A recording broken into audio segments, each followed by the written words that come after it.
Hello everyone, how is everything going so far? I hope you are enjoying learning this course and finding the topic meaningful.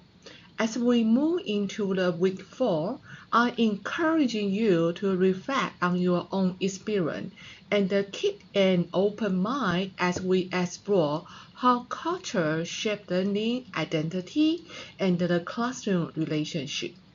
This week, we are going to focus on the Chapter 2 from the Hammond Cultural Responses teaching and the brain title Chapter 2 What Culture Got to Do with It?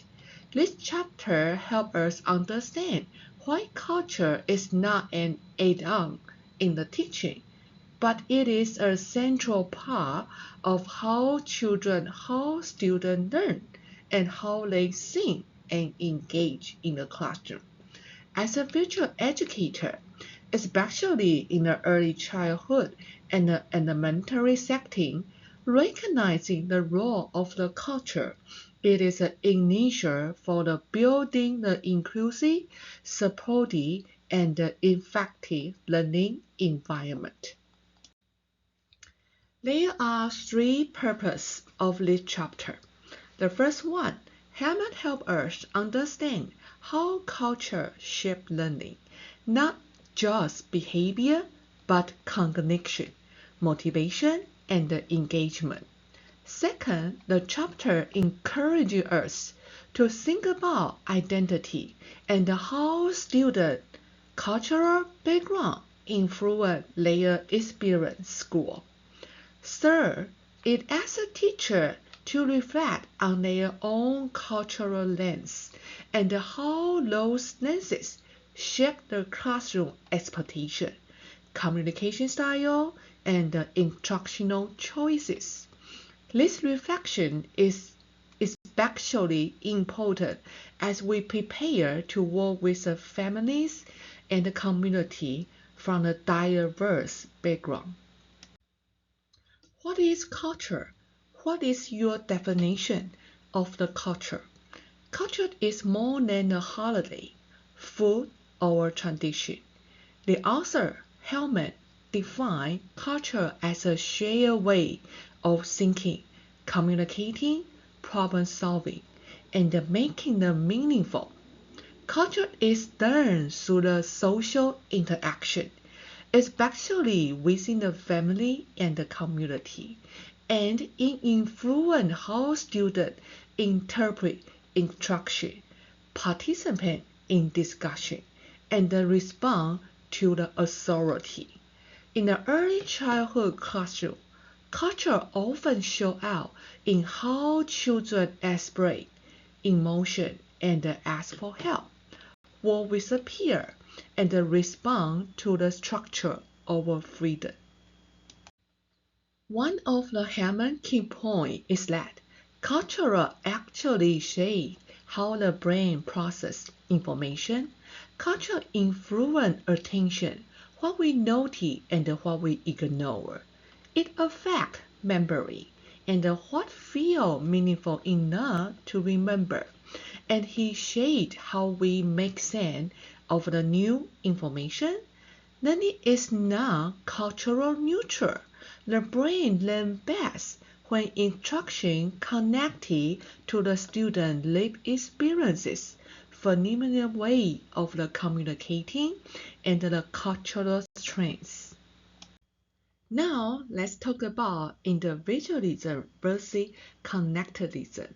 In this section, Hammond introduced the idea of the cultural continuums, one of which is the continuums between individualism and collectivism.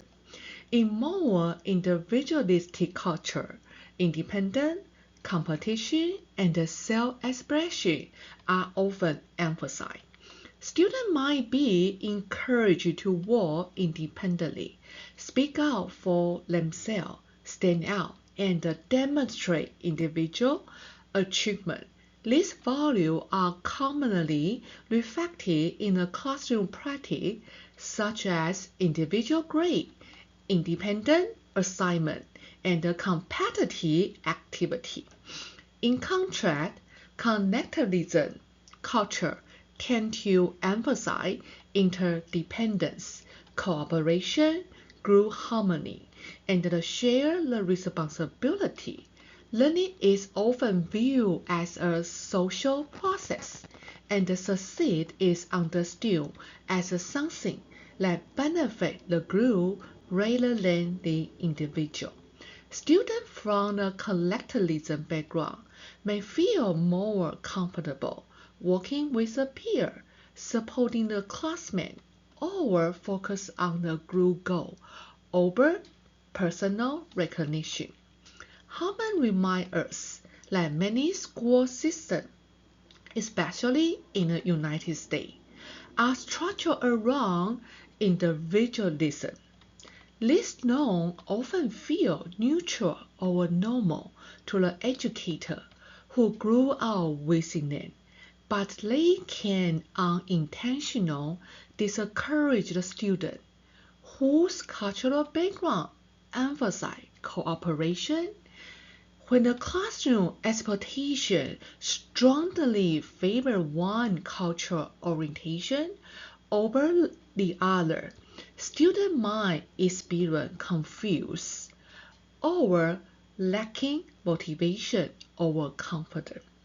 Culturally responsive teaching requires educators to recognize this imbalance and intentionally create learning environment that value both individual strengths and cooperative way of learning.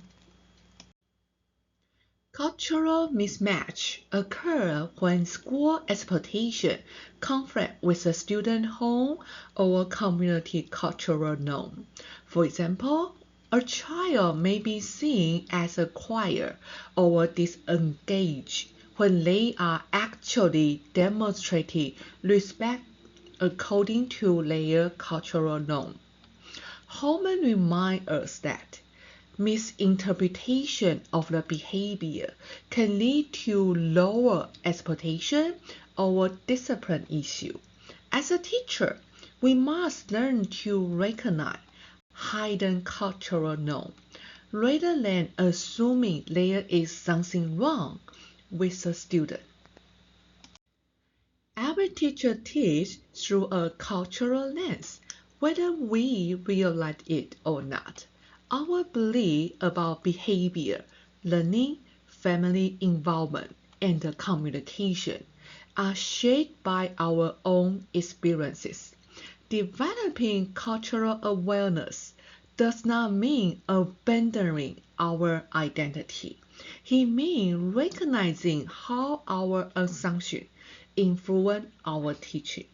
When teachers reflect on their cultural lenses, they are better able to reduce bias, build a trust with the family, and create more inclusive environment for our learner. Fund of the knowledge. Hellman built on the concept of the fund of the knowledge, which emphasizes that students bring valuable knowledge from their family and the community into the classroom. This fund may include language skill, problem-solving strategy, cultural tradition, and the community responsibility.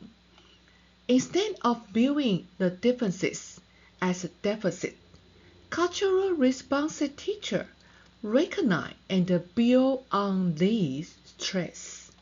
This approach is especially powerful in the early childhood setting, where the family engagement is a key. Implication for the teaching. This chapter has several important implications for the teaching practice. First one, relationship matter. Students learn better when they feel seen, respected, and emotional safe. So remember, build a trust relationship with your student. It is very important. Second, honoring the student identity, being validating language, culture, and lived experience in the daily instruction, not just during the special event. Finally, cultural responsive teaching requires intentional planning, reflection, and flexibility. It is an ongoing process, not a checklist. As we conclude this chapter, take time to reflect on this question. How does your own culture shape how you think about teaching and learning?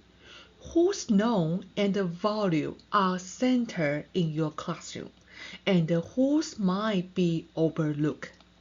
And how can you intentionally create space for all learners to feel valued and capable?